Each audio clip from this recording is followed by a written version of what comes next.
Hi, my name's Tim. I am the Tinkering Turtle. Very excited today to be putting together another bike. I'm going to do an unboxing and assembly of the KBO Breeze Step-Thru commuter electric bike.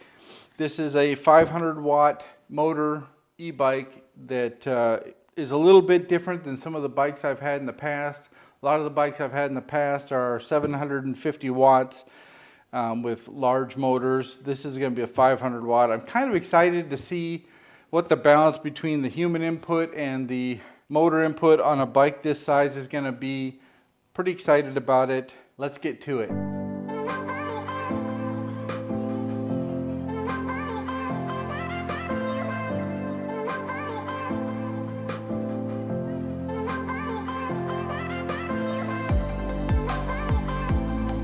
Now to get started, I want to do a quick run through on the tools I always lay out to do these installs. The reason I don't use the tool that comes with the bike is because although I think it's a really effective tool if you're out on the road because it's so compact and easy to bring with you, I like good quality tools to work on the bike in the shop. If you have those, things tend to go a little bit easier for me anyway. You can pull out a single Allen wrench instead of having to deal with the bulky multi-tool that comes with it. While that, like I said, is a good thing to transport when you're riding around on your bike, it doesn't take up a lot of space. There are advantages to having a good quality tool. So here's the tools that I use when I start a build like this. So I always have a good set of metric Allen wrenches. I have a wire clipper for zip ties and such, adjustable wrench, and I also keep a smaller adjustable wrench that has a very thin tine on it for when you're putting on the pedals. That sometimes can come in handy. And I just generally have a box cutter to cut masking tape and zip ties, whatever I need. So one tip that I've given in a lot of my videos for getting the bike out, I'm a bigger guy and lifting, this bike is 60 pounds, so lifting a 60-pound bike out of a box isn't undoable, it's just really awkward. So I saw a tip from another bike install I did, or assembly I did, that they actually took the box, flipped it upside down, opened the bottom, pulled out anything they could, and then flipped that back over, and that way the bike is sitting on the ground and all you're lifting up off is the box. So I'm going to show you that right now.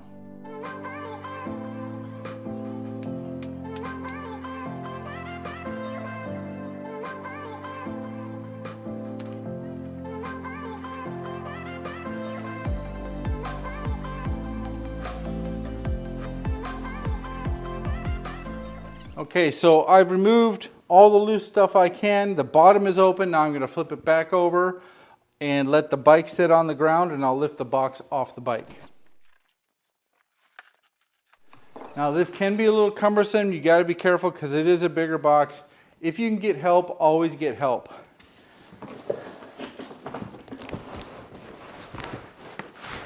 Now this thing wants to fall forward, so I'm going to have to get a hold of the bike as I get the bike box off and stabilize it.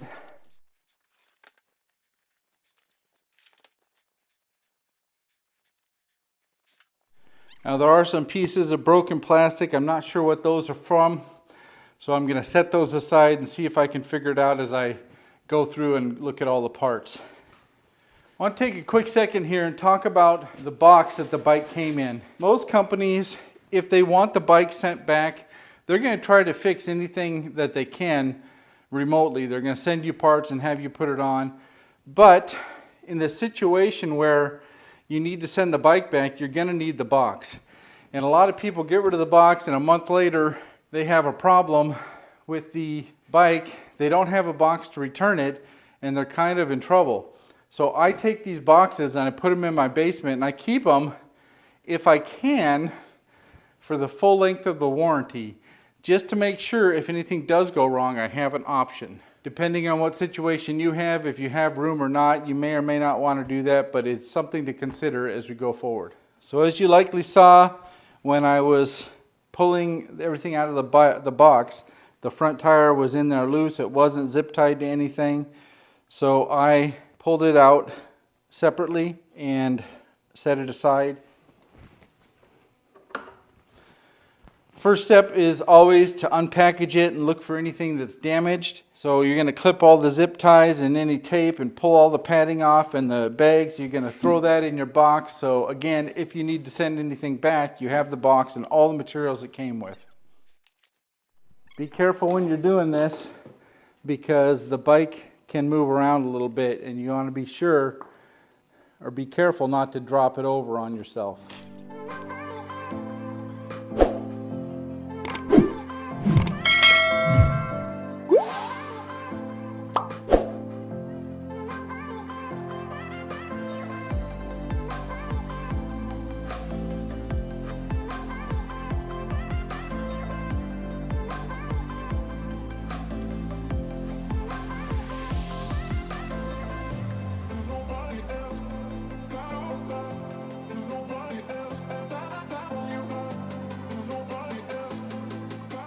So one thing I noticed the KBO does that I've never seen before is they put these blue covers on the tires. I'm not sure how effective that is, but it's interesting. Instead of having to take the back wheel off the bike, I'm just going to probably cut the back one and get that off. Other than that, all the materials, packing materials have been taken off. These plastic guards just pull off and they're to protect the wheels and the brake rotors.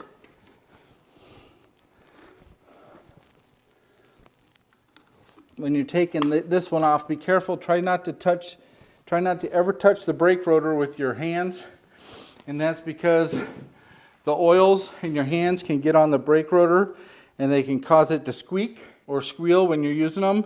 So always avoid touching that with your bare hands. Use some latex gloves. And before you bed in the brakes the first time, you should use some isopropyl alcohol to clean off the front and the back of the rotor with a rag or something, just to get any extra oil and grease off of it before you even start the process. Now at this point, you want to take a second and number one, inspect the entire bike and see if you see anything that's broken or bent or somehow would be causing an issue. You can also remove the battery and put it on the charger if you'd like, just to get that started charging, so when you're done assembling the bike, then you have a better shot at being able to go for a ride. The keys that are for the bike come usually zip tied either to the handlebar cables or zip tied under the back seat, one of those two places, so be mindful of that and clip those off and put them with the other parts when you get a chance. So after inspecting, I only found one issue that's evident from the inspection, and that is the piece of plastic that comes around the bar to hold the display in place and secure is broken. Basically, the display flops around. So I'm going to have to contact KBO support and see if they can get me either a new display or just the back bracket. It looks like there's a little pin that you can slide out, put a new back bracket on and slide the pin in. So it may be a simple solution like that, or they may have to give me a whole new display that I have to replug in down here. Everything else looks good. Nothing looks bent or significantly broken. I don't know where those other plastic pieces really came from, because there's a lot more plastic than just that broken bracket would cause. So I'm not certain exactly where that plastic came from. The stays for the fender look fine. I don't know. But my initial inspection looks good. I still got to take the blue off the back wheel. One thing I noticed, and I don't know if you can see this, but the cables come out and they don't have end caps on them. I'm going to want to put end caps on those. I have some in my tools over here, so I'll grab those, and once I'm done, I'll put those on and crimp it so the cable doesn't fray open. It looks like they might have done something to seal these together, but I like an end cap on there as extra stability. So let's take a quick look here and see everything that came in the boxes as far as accessories and extra parts, whatnot. First thing is we've got the front fender. We have a bottle holder. This is the extra plastic that I found, and I think it may have come maybe from, there's a plastic piece that sits between the front fork stays for the wheel. That might have broken a little bit. Maybe that's where some of this came from. I'm not sure. I'll set that aside. Here's the accessories box from KBO. Comes with pedals, a front headlight, multi-tool, which we discussed earlier. Here's the front axle skewer, your owner's manual. A lot of people on sites ask what this is for, and it's really simple. This goes on the bike and covers up the derailleur, so if the bike falls over, the derailleur doesn't hit the ground to get bent. So that's what this is typically for. We'll have to see where to put that on and see if it's been, it looks like it's got these crossed. I don't know if that's by design or if you have to pull that apart. I'm not sure yet. And in this box we should find the charger for the battery. And if I remember correctly, this is a 3 amp charger. Now if it's your first time with an e-bike and you get a 3 amp charger, something to remember is a lot of people want to know how long it takes to charge up a battery. So if you have, for this example, I think the KBO is a 16 amp hour battery. You have a 3 amp charger. This will charge it up 3 amps per hour. So in a 16 amp charger, you're talking a little over 5 hours to fully charge a battery from completely empty to completely full. And that's simple math. 3 times 5 is 15, plus a little bit for 16. That's how it works. Now, one thing about the keys that come with the bike, it has a number on it. Take that number and write it down in your manual. If you lose these keys and need replacements, they're going to want to know what the number for the key is, because it is matched, and it's also written on the key itself, but that's matched to the lock on the bike. If you don't have that number, they're not going to be able to get you that information or the new set of keys. So this is what you get as far as accessories. You get the cup holder, Derailleur Guard, headlight, manual, pedals, axle skewer, charger, multi-tool, get the keys, and a front fender.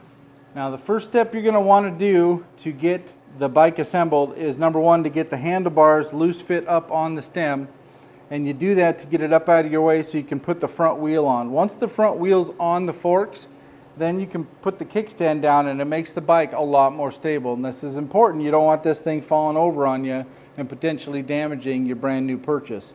So let's start with that. I've got my Allen wrenches, so I need to grab one for the side stem bolts. Okay, it's a 4mm. You're going to want to loosen up both these side bolts. Okay, when you're talking about the front forks, you're going to want this black piece, this brace across the front, that faces forward, not back. Some people get that switched around and it causes them issue down the road. The other thing I noticed is these spacers going through the head tube have some gaps so they're loose. You can't have that, and I'll show you how to adjust that when I get the front tire on. So now that I've swiveled the stem around, I don't need to get this perfectly lined up yet, because as I said, we're going to do some adjustments here, but I just want to tighten this up just enough where it doesn't move on me, and then that part of it's done. Your next step, you're going to want to take these 4 bolts off and remove the front bracket. And it also takes a 4mm.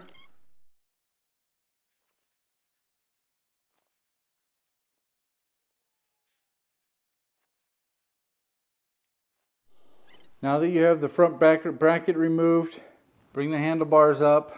The brake handles will be slightly down, so you're going to want to do that. There's hash marks on the handlebars here. Center that up on the bracket. Take the front bracket and then loose fit these screws on. And I always use my fingers just to get them started. And I start all 4 so that the handlebars won't fall off. Don't worry about getting your handlebars perfect right up front, because you'll loosen these up and adjust it once you get it sitting on a flat surface. You get your seat adjusted, then you'll loosen up these and adjust your handlebars and the components on it, and I'll show you all that process in the next video. Now that you got these loose fit, you're going to want to snug them down. Now here's the trick about this front mounting bracket that a lot of people don't talk about. you'll see that there's a gap right here at the top of this bracket. There's also a gap at the bottom of the bracket too that I'm not going to show you, but when you tighten these down, you want to tighten it up so the gap on the top and the gap on the bottom is the same. This will not bottom all the way out to clamp down the handlebars, simply because if it did, then the handlebars would move. So to clamp it, these will come down and take up some of that gap, but you want the gap on the bottom and the top to be equal. That way you get full clamping pressure. If you tighten this one all the way down so this gap is gone and there's a big gap on the bottom, you're not going to get as good a clamping pressure, and you don't want the handlebars moving when you're out there riding. And the way I do this is really simple. I'll tighten one and then the other and then this one and this one. So I'm crisscrossing, sort of like you do with the lug nuts on a car. You skip them, that way you get an even pressure. So depending on which one you start with, you'll tighten it down some and then you'll do the corresponding cross one. And again, you don't need to tighten it all the way down right now, but you do want to get it pretty snugged up because you will be grabbing these as you do the assembly. Now I've got even gaps on top and bottom. This thing doesn't want to move right now, so we're in pretty good shape. Let's get on to putting the front wheel on. So right here we got the front skewer, and what you're going to find is you've got a cam lever, you got two springs. These springs are conical springs. They have a small side and a large side. You want the small side in towards the center of the skewer all the time. So if you do take them off and put them back on, make sure you're putting these springs on in the right orientation. The other thing that I found with these front skewers, you want the cam side on the same side as your brake rotor. In this case, that's the left-hand side of the bike. So to do this, we're going to take the nut off the end of the skewer. We're going to remove one of the springs. On the wheel, you're going to slide that in. Again, the cam side of the skewer is on the same side as the rotor. On this side, you're going to put the spring back on, small side towards the center, and then you're going to put your nut back on. Don't worry too much about getting that tightened up all the way. Now when you're putting the wheel on, you're going to lift the bike up.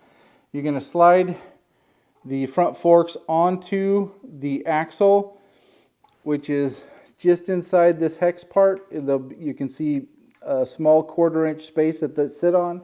You're also at the same time going to have to make sure that the rotor goes inside the brake caliper.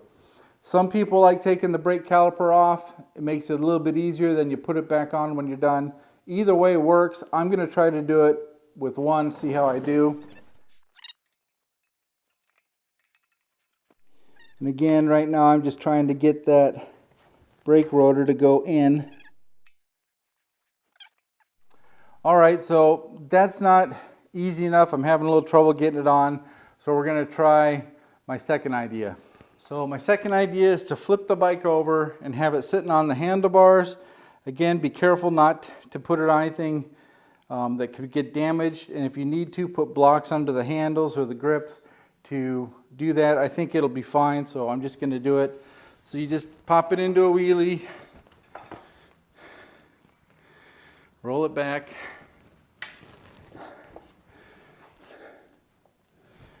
now I have full access up here to put the wheel on.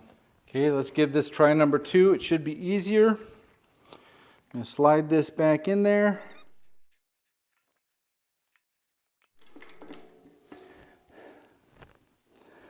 Alright, it appears the fork is slightly less than I need it to be, and I'm constantly hitting that pad, so I'm going to remove the brake caliper real quickly just to make this a little simpler. Looks like it's a 5mm Allen wrench. Now when you're removing these bolts to remove the caliper, there are several washers on the bolts, and the bolts go into a particular side. So the one that goes through here is going to be shorter than the one that goes through this one down here. So make sure you keep all the washers in the orientation and sequence that's on there. Be careful not to get those dropped off. Okay, you'll note that that bolt is longer, and the reason it is these brackets have a short side and a long side, and that has to be put back in the same orientation. So in relationship to the ground, which would be up here, the short side goes down and the long side is on the top. Make note of that kind of stuff if you're removing stuff like a caliper.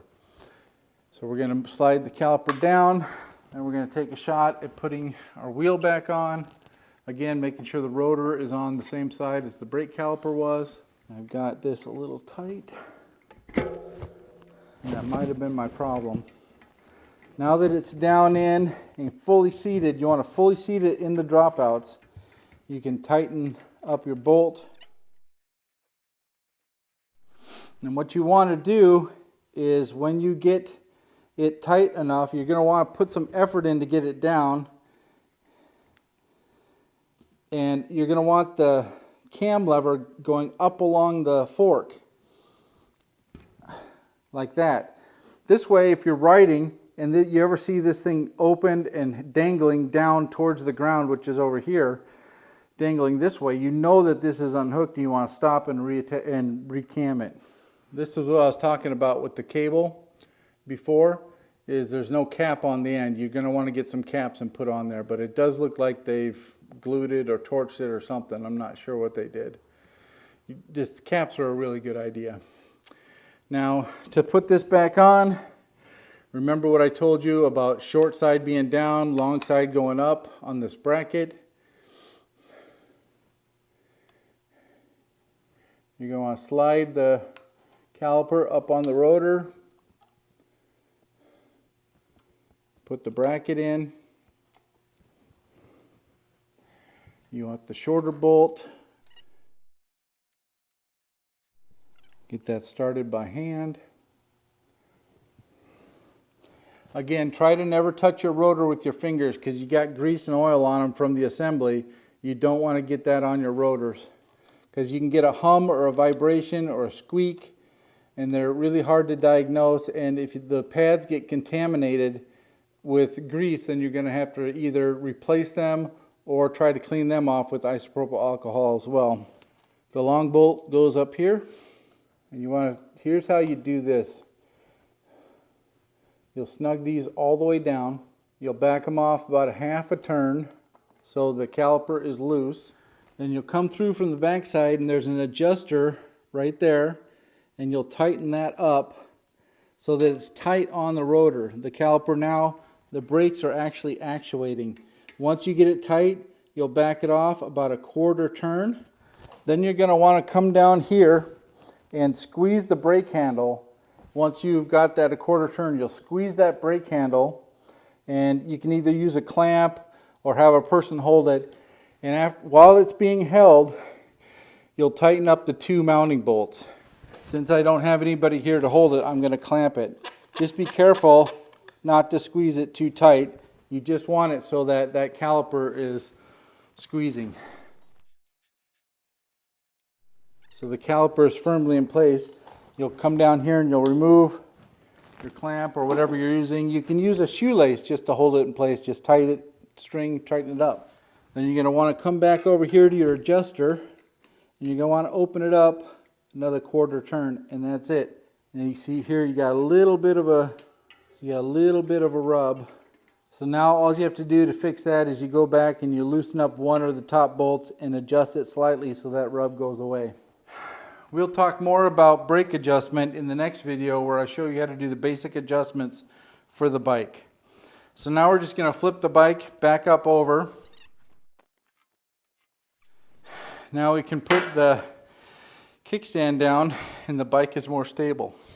Now one thing I noticed right away is if you lift up the bike, the head tube rattles around and is not up in there properly. That's not a good thing. So what you're going to want to do is remove this little rubber cap off of the top bolt, set it aside so it's in a safe place. You want to re-loosen the side bolts,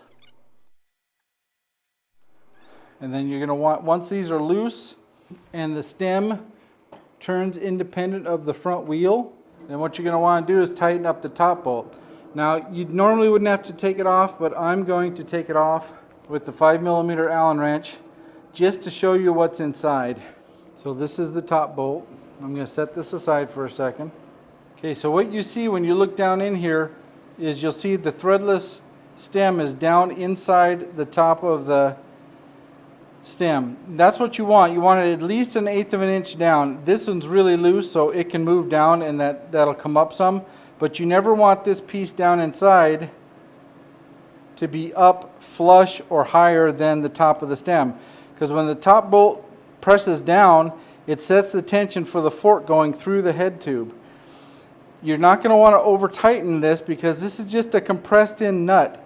It's a star nut, so it's compressed in. If you over tighten it, you can pull that back up and damage the system.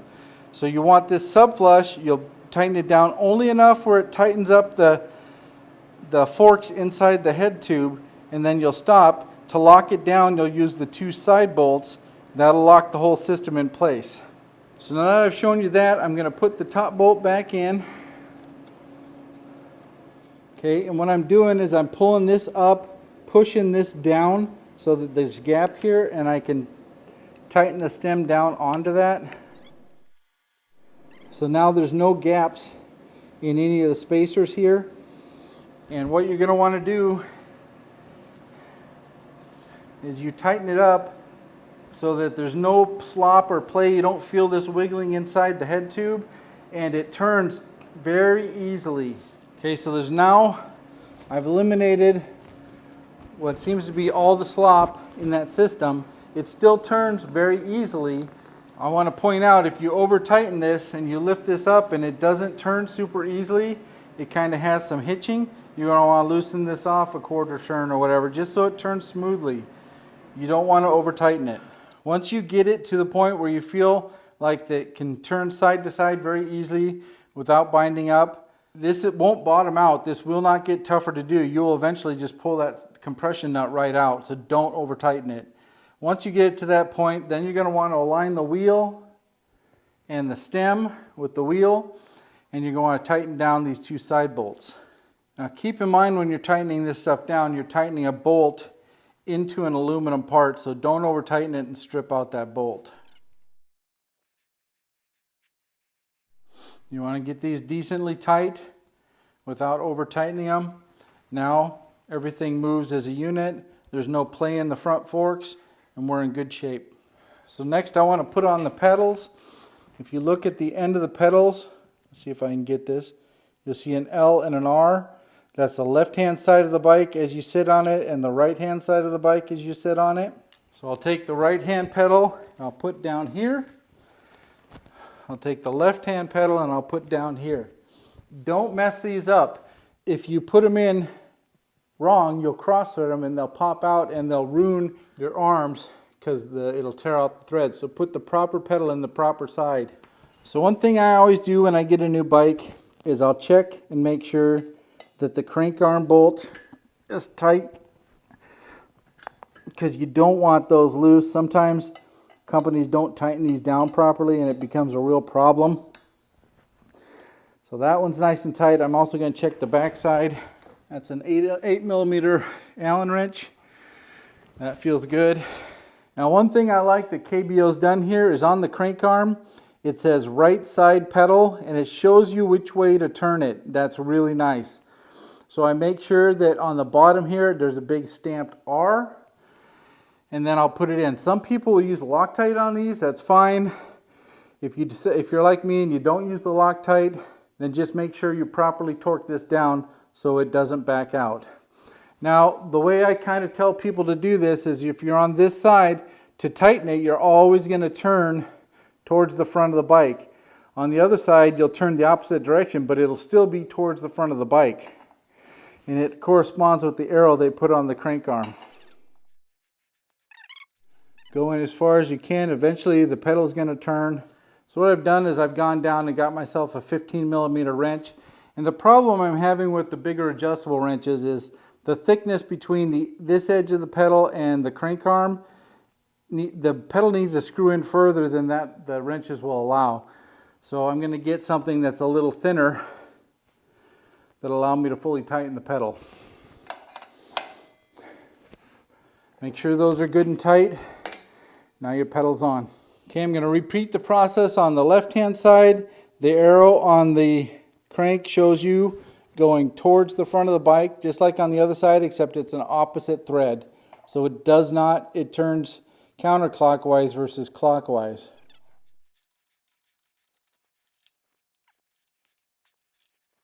So that's good and tight. Now that you've got the pedals on, you can pull the chain up.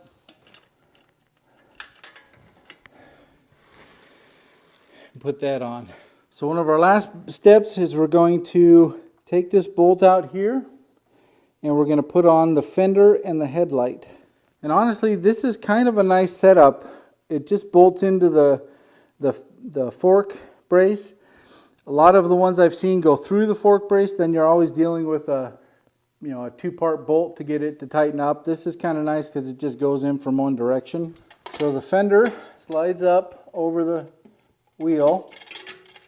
Make sure you get your fender stays on either side and not put in the spokes.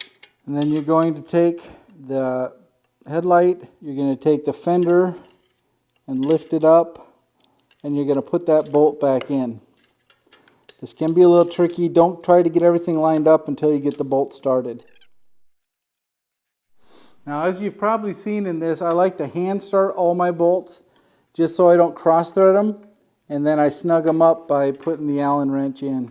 I'm going to come up here, I'm going to look at the fender, just make sure it's kind of in the right position, make sure the headlight's square, and I'm going to tighten that down so it's good and snug. There's also a small bolt on the side of the headlamp that once you set your horizontal on it, then you can tighten that down and it won't move. So the final step in this process is you're going to want to remove the bolt for your fender stay. So it looks like there's an 8mm nut on the back, 4mm hex wrench. Be careful not to lose any parts. Then you'll bring your fender stay up, put the bolt through it. You can adjust this up or down to adjust the fit of the fender to the wheel. Down pulls it closer to the wheel, up pulls it further up. So find out a good spot where you want that, then start your nut back on.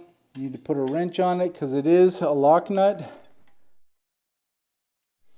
So that's all good, and I'll repeat the process on the back side.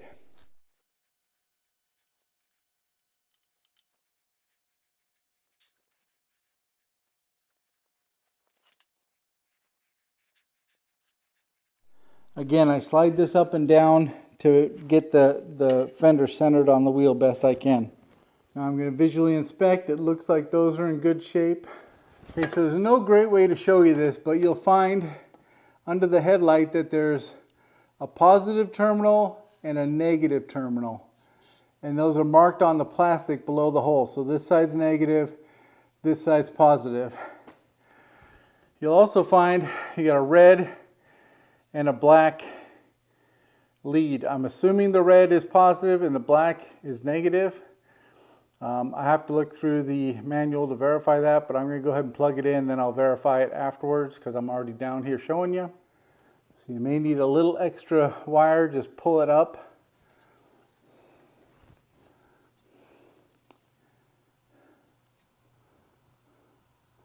Sorry, my hands are in the way here. There's only so much I can do. So I push those in best I can. I'm going to line up the headlight, then I'll tighten down this bolt to stop it from flopping up and down. Now I did look through the manual. There isn't any information on the black and red, so I'm going to assume I'm right and I'll test it. Now I'm just going to tighten up this side bolt to lock in the orientation of the headlight. Put the rubber stopper back in the top bolt so it looks nice. Now in the manual it says to attach the rear rack and tail light. It looks like they're already assembled, so I don't need to do that.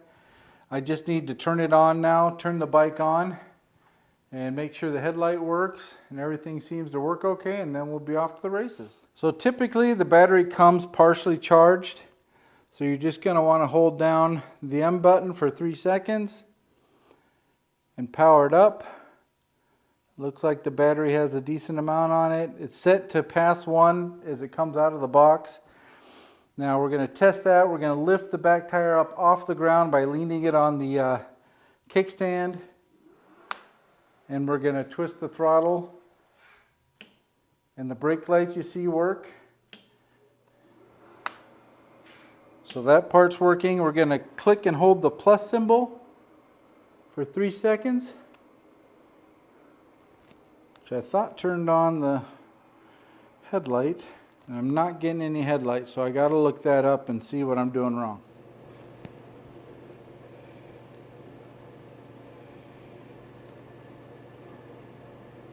Okay, so what I'd done is I'd not plugged in one of the leads. The leads, the way I plugged them in, positive and negative, do work.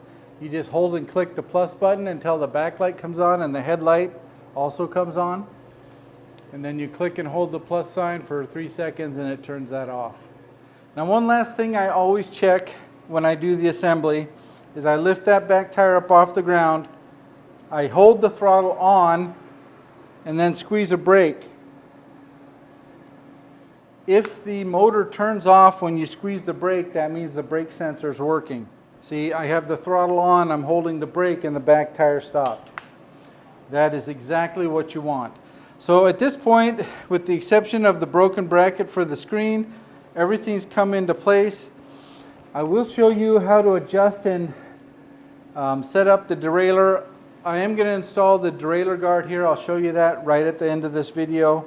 I want to do a quick thing on adjusting your seat height. A lot of people ride with their seat height way down. That's not the proper way to do it. The way you do it is you set your heel on the pedal and you're going to want your leg straight when your butt's on the seat. Okay? And what that does, so I'm going to lift it up a little bit. This is loose, so I'm going to have to tighten that up. So now that my heel is on, I'm on the seat, I'm going to raise it up a little higher. Now when I slide the ball of my foot back to the pedal, I've got a slight bend in my leg, and that's the height you want to be at when you're riding. You want to tighten up this cam so it's a good hard click when you put it on. That way your seat doesn't move. The other thing is your seat. You're going to want to adjust it so your seat's basically flat to the ground. That's the way I like it. Some people like the tongue up, some people like it down, but I tend to go flat to the ground. I also want to point out that these bikes come with an adjustable kickstand. There's a bolt back here that you loosen up and then you can slide this bottom part up and down.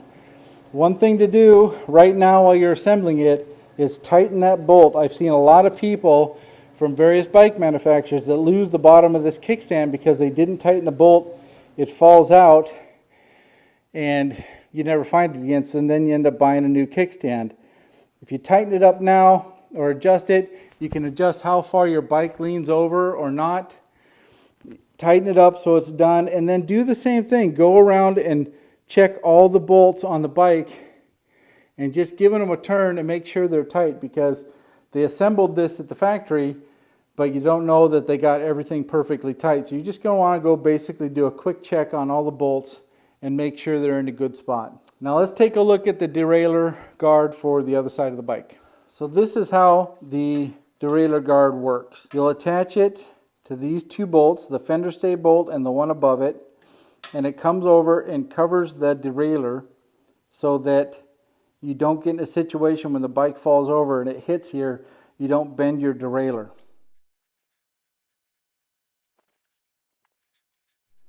I'm going to go through the fender stay, through the Derailleur Guard, in and back into the frame. Again, hand thread it to make sure it's started properly. Now you may have to bend these apart slightly to get it to fit properly. Okay, get them snug down. Make sure this is up over the derailleur. These are those caps that I'm going to put on the brake cables. I got a couple inside. I'll do that for the front and back brakes. And then just tighten these down once you get it in the proper place. Okay, my initial thoughts on the bike is that it seems pretty well built. The frame seems substantial. The welds look nice. Everything's kind of basically adjusted. I'm going to want to adjust the handles, but I will do that in the next video where I'll show you where I adjust the handlebars, the components on the handlebars. I'll adjust the derailleur, I'll adjust the brake calipers, and basically give it a good once through. In addition to that, I'm going to show you how to properly bed your brakes. Bedding your brakes is a very important step when you first get a bike. That helps the brake pads wear into the rotors, and I will show you the process for doing that. So please stay tuned for the next video. If you like what you've seen, please like, share, subscribe, do everything, and I will follow up with videos on this bike showing not only the basic adjustment for taking it out the first time, but I'll also show you a first ride, and I'll review the bike after I've had a chance to put 30, 40, 50 miles on it, and we'll get you a good idea of what this thing is. Initially, I'm pretty impressed. I like the seating position to handlebar height, although you can always put an adjustable handlebar stem on there to bring the handlebars up a little higher. It's got a nice rear rack that came installed with the brake light already installed. So, I mean, so far it's looking pretty good. Stay tuned for the upcoming videos, and I will catch you next time.